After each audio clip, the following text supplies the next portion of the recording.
Selamat sore adik-adik sekalian. Sore, Bu. Baik, di sini Ibu akan, bukan Ibu saja, maksudnya kita di sini akan belajar mengenai materi tentang bimbingan kelompok.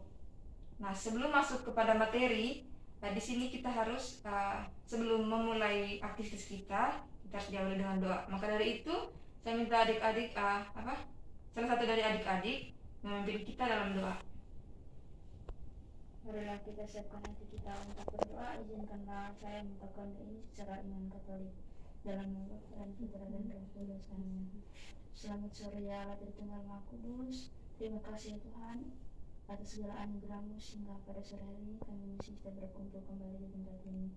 Ya Tuhan, pada kesempatan ini kami akan melaksanakan kegiatan kami yaitu bimbingan kelompok. Semoga Engkau selalu menyertai setiap perjalanan, setiap kegiatan kami pada sore hari ini. Ya Tuhan, semoga dengan bantuan dan uluran tangan kasih-Mu, kegiatan kami pada sore hari ini dapat berjalan dengan baik. Namun kami puji ya Tuhan hari ini sepanjang segala masa. Amin. Baik, terima kasih. Selanjutnya kita harus memperkenalkan diri dulu karena pasti di antara kita ini belum saling mengenal, ya? Ya Ibu. Ya, maka dari itu dimulai dari Ibu saja ya. Baik, nama Ibu itu Petrasia Nordianati, bisa dipanggil Resti. Baik, selanjutnya. Perkenalkan, nama saya Benedikta Randa Eva, bisa dipanggil Li. Perkenalkan, nama saya Iya, bisa dipanggil Angel. Perkenalkan, nama saya Luciana Teli, bisa dipanggil Lucy. Perkenalkan, nama saya Puput Novel, biasa dipanggil Put. Oke, terima kasih.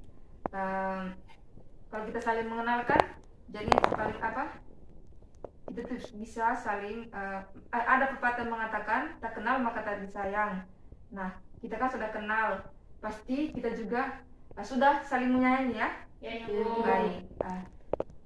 Selanjutnya topik yang akan Ibu bawakan ini mengenai gaya belajar dan macam-macam dari gaya belajar. Nah, sebelum itu Ibu mau menyampaikan tujuan-tujuan khusus dari materi yang akan Ibu bawakan ini. Baik, tujuan dari materi itu yaitu untuk memperluas wawasan dari adik-adik sekalian mengenai macam-macam dari gaya belajar, karena setiap manusia itu tentu memiliki gaya belajar yang berbeda-beda. Baik, ini Ibu mau tanya dulu. Kita kan mau mendengarkan materi nih. Kira-kira dari adik-adik nih, apakah ada kesiapan atau bagaimana nih? Apakah sudah siap mendengar Sudah, materi Bu. ini? Sudah, Bu. Oh, tentunya selalu semangat ya. Ya Bu. Ya, namanya pelajar juga harus begitu. Nah, selanjutnya kita masuk di materi. Yang pertama itu pengertian dari gaya belajar. Di sini terdapat beberapa definisi dari gaya belajar itu sendiri menurut para ahli. Tapi di sini Ibu membacakan salah satu definisi dari para ahli, yaitu menurut Billing pada tahun 1988 mendefinisikan bahwa gaya belajar yaitu sebagai kebiasaan belajar yang disenangi oleh pelajar. Kemudian dari Cave itu memandang bahwa gaya belajar ini sebagai cara seorang dalam memandang gaya belajar sebagai karakter biologis bawaan. Nah, itu tadi pengertian dari gaya belajar. Mungkin dari adik-adik sekalian juga ada yang memiliki pemahaman yang lain mengenai gaya belajar ini? Pengertian dari gaya belajar? Tidak ada? Tidak ada, Bu. Oke, kita lanjut saja ya. Ya, Bu. Kemudian yang kedua itu ada macam-macam gaya belajar. Nah, siapa di sini yang tahu macam-macam gaya belajar? Mungkin ada yang tahu? Tidak ada Ibu. Belum tahu, Bu. Baik, Ibu jelaskan saja ya. Yang pertama itu gaya belajar visual. Kemudian ada juga yang namanya gaya belajar audio. Yang ketiga itu ada gaya belajar kinestetik. Baik, dalam belajar itu memiliki 3 macam gaya. Jadi tadi gaya visual, audio, dan kinestetik. Baik, yang pertama itu kita bahas satu persatu saja ya. Baik, yang pertama itu gaya belajar visual. Baik, gaya belajar visual ini gaya belajar yang melalui dengan cara melihat, gitu. bagi siswa yang bergaya belajar visual ini, dia itu memegang peran penting dalam penglihatan atau mata gitu ya. Anak yang mempunyai gaya belajar visual ini, dia tuh harus melihat bahasa tubuh atau ekspresi dari guru yang menjelaskan di depan, supaya dia tuh bisa mengerti. Kemudian dia tuh cenderung untuk duduk paling depan, supaya dia tuh bisa melihat dengan baik tulisan-tulisan di papan atau di LCD, di PowerPoint misalnya. Kemudian dalam kelas itu dia tuh mencatat, dia tuh lebih suka mencatat sampai detail-detailnya untuk mendapatkan informasi yang jelas begitu. Karena dia tuh tidak bisa hanya mendengarkan saja, dia tuh harus menulis karena dia mengerti ketika dia membaca. Kemudian ciri-ciri dari gaya belajar visual ini, yang pertama itu gaya bicara dari anak yang tipe gaya belajarnya visual, dia tuh gaya bicaranya agak cepat gitu. Kemudian dia tuh pada saat presentasi, dia tuh mementingkan penampilan dalam berpakaian. Kemudian dia tuh tidak mudah terganggu oleh keributan. Misalnya pada saat dia belajar atau apa, biarpun teman-teman di sebelahnya itu mengundang keributan, tapi dia tetap fokus karena dia tuh bukan tipe gaya belajar anak yang audio gitu. Lalu dia tuh lebih suka membaca daripada dibacakan, karena dia tuh tidak suka mendengar, dia hanya bisa, dia sendiri yang harus lihat, dia sendiri yang harus membaca materi-materi yang di buku. Lalu mempunyai masalah untuk mengingat instruksi verbal kecuali jika ditulis, dan seringkali minta bantuan orang untuk mengulanginya. Lalu strategi untuk mempermudah proses pembelajaran dari anak yang tipe belajarnya visual ini, kita sebagai guru itu harus gunakan materi visual seperti kita harus memberi gambar-gambar atau peta agar dia itu bisa mengerti.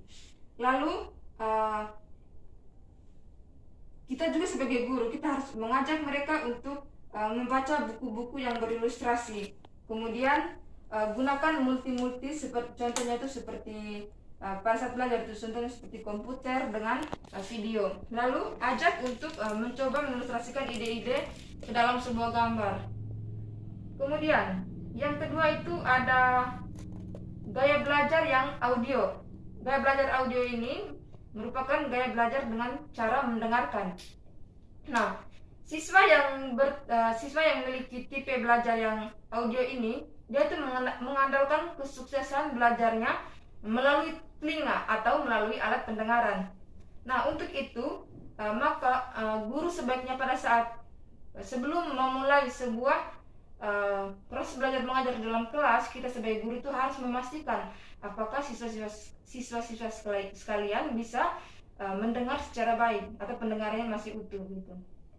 Kemudian anak yang punya gaya belajar audio ini dapat belajar lebih cepat dengan menggunakan diskusi verbal. Contohnya dalam sebuah kelompok itu dia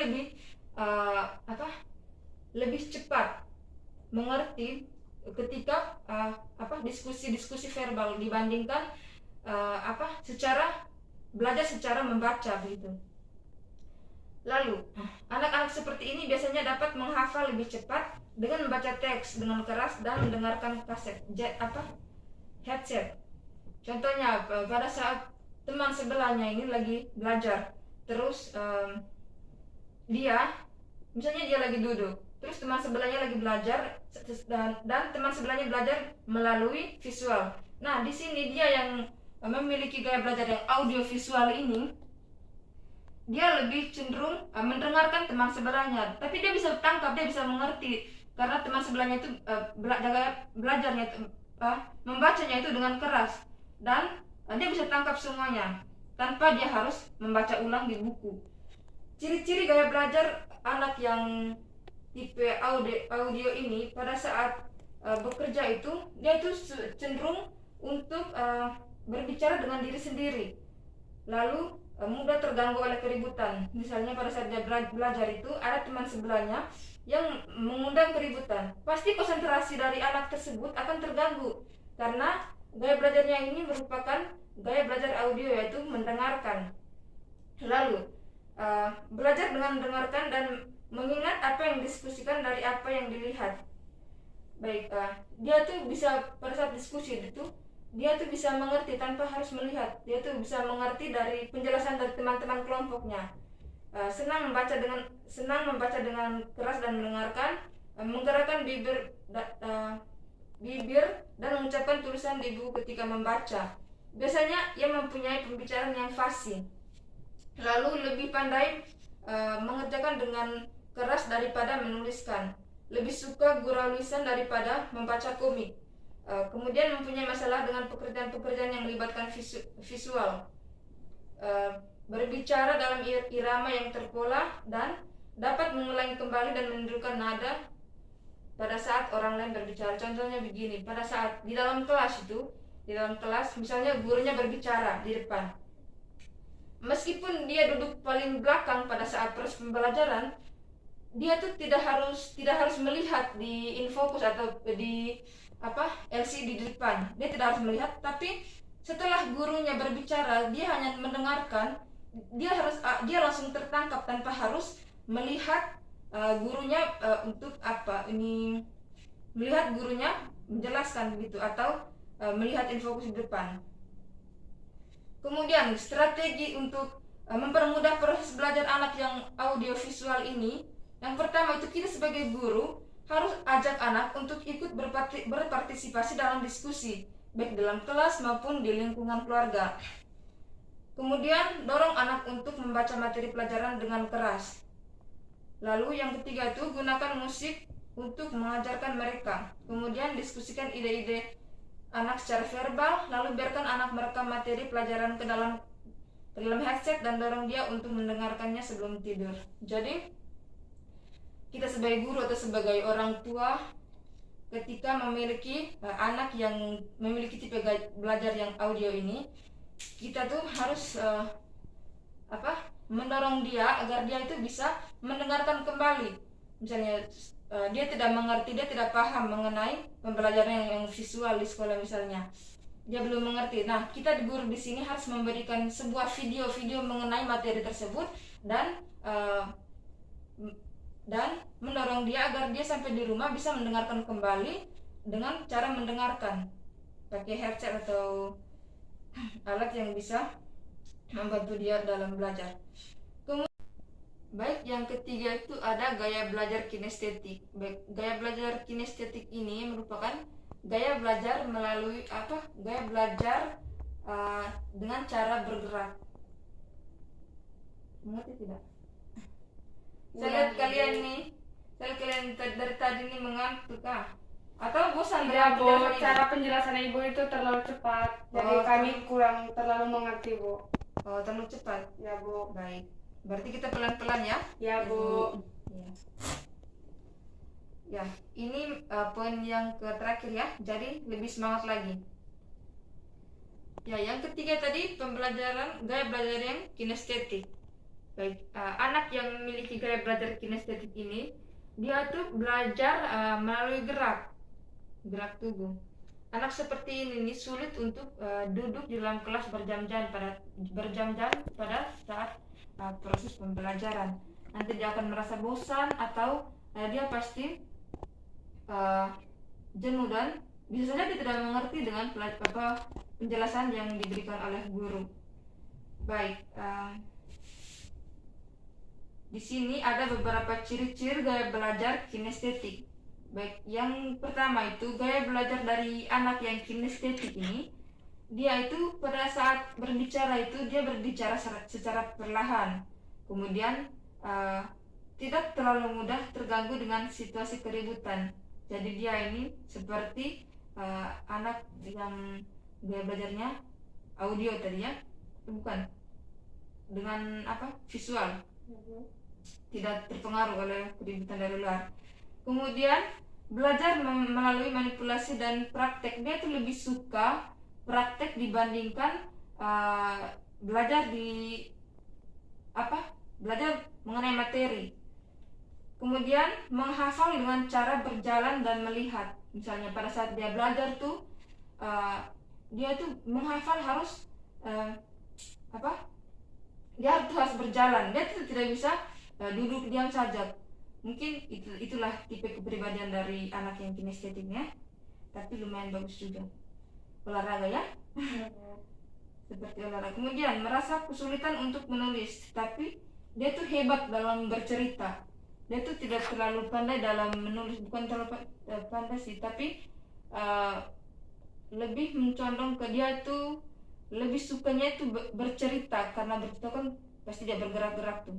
Kemudian menyukai buku-buku dan mereka mencerminkan aksi dengan gerakan tubuh pada saat membaca. Contohnya saja, pada saat membaca tuh misalnya di dalam sebuah buku itu, misalnya entah itu mimik aja, senang atau sedih, pasti dia juga memperagakan. Kemudian menyukai permainan yang menyibukkan, dia itu sudah sibuk. Lalu tidak dapat mengingat geografi kecuali jika mereka memang pernah berada dalam suatu tempat itu. Dia itu tidak mudah mengingat. Kemudian menyentuh orang untuk mendapatkan perhatian. Dia tuh suka cari perhatian dengan teman-teman sekitar ya, supaya suasananya hidup sehingga dia mengganggu. Kemudian menggunakan kata-kata yang mengandung aksi pada saat berbicara dengan teman. Lalu berikut itu strategi untuk mempermudah proses belajar anak yang memiliki gaya belajar yang kinestetik ini. Yang pertama itu, kita sebagai guru itu jangan paksakan anak untuk belajar sampai berjam-jam, karena bisa saja dia jenuh, dia tidak mengerti ini materi yang kita sampaikan. Kan percuma juga kita omong panjang lebar tetapi anak tidak mengerti atau siswa tidak mengerti. Kemudian kita sebagai guru juga, kita harus ajak anak untuk belajar sambil mengeksplorasi lingkungannya. Contohnya, ajak dia baca sambil menggunakan objek sungguhnya untuk belajar konsep baru. Kemudian izinkan dia untuk mengunyah permen karet pada saat belajar, karena itu juga salah satu gerak. Kemudian izinkan anak untuk belajar sambil mendengarkan musik. Ya, ini tadi macam belajar dengan gaya yang audiovisual. Nah, anak yang memiliki gaya belajar ini nih, dia tuh cenderung cenderung ke praktek. Dia tuh lebih suka praktek daripada belajar mengenai materi. Dia tuh lebih sukanya pelajaran olahraga, habis itu seni, apalagi dalamnya itu ada praktek menari. Dia tuh suka mengenai gerak-gerak gitu. Nah, Ibu sudah selesai menyampaikan materi. Baik, Ibu sudah selesai menjelaskan materi. Sesi berikutnya mungkin dari adik-adik ada yang belum mengerti atau ada yang ingin ditanyakan mengenai materi yang Ibu jelaskan. Ya Ibu Bu, saya ingin bertanya. Oh ya, silakan. Berikan contoh cara belajar anak secara visual. Oh, contoh. Soalnya Cara dari belajar beberapa penjelasan Ibu tadi ada yang belum saya mengerti, dan itu harus butuh contoh dari Ibu. Oh iya, baik. Terima kasih Bu. Ya, terima kasih ya. Pertanyaan sangat menarik. Baik, mungkin di sini dari teman-teman sekalian ada yang bisa menjelaskan mengenai pertanyaan dari Saya Bu. Ya, silakan. Baik, terima kasih atas waktu yang telah diberikan kepada saya. Saya akan menjawab pertanyaan dari saudari Puput. Baik, kalau menurut saya salah satu contohnya itu misalnya dia dengan cara melihat. Kalau misalnya dia mendengar, dia tidak akan pernah dia tidak bisa menyerap materi yang disampaikan, kecuali dia melihat secara langsung materi-materi yang dipaparkan oleh gurunya. Kalau Iya. bisa seperti itu. Terima Ya, kasih. betul sekali. Baik, jawabannya sangat menarik. Mungkin ada lagi yang mau menjawab? Sudah tidak ada? Tidak Ibu. Baik, Ibu mau menambahkan jawaban dari saudara kita Li Eva ini ya. Baik, kalau tidak salah tadi, jawaban dari saudari Li tadi sangat bagus dan itu sangat benar. Jadi Ibu hanya menambahkan sedikit saja. Contoh dari gaya belajar anak yang secara visual ini, dia itu cenderung belajar dengan cara melihat. Dia tuh tidak bisa belajar hanya dengan mendengarkan saja. Nanti dia tuh sulit paham, sulit mengerti.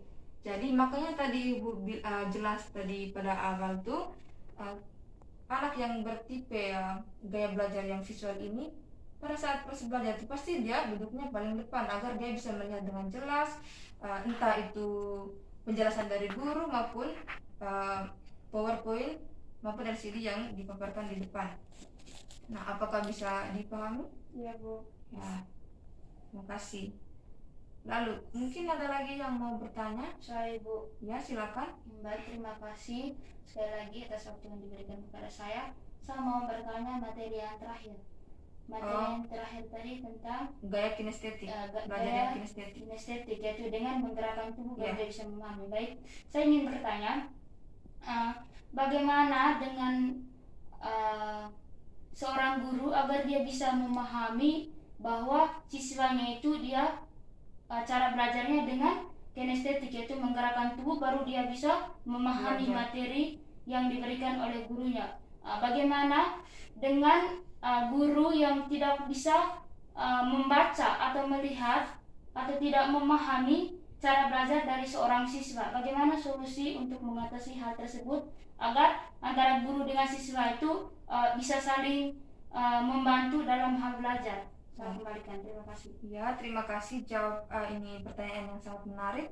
Baik, mungkin dari adik-adik sekalian ada yang mau menjawab, mau membantu menjawab mungkin? Atau memahami pertanyaan ini?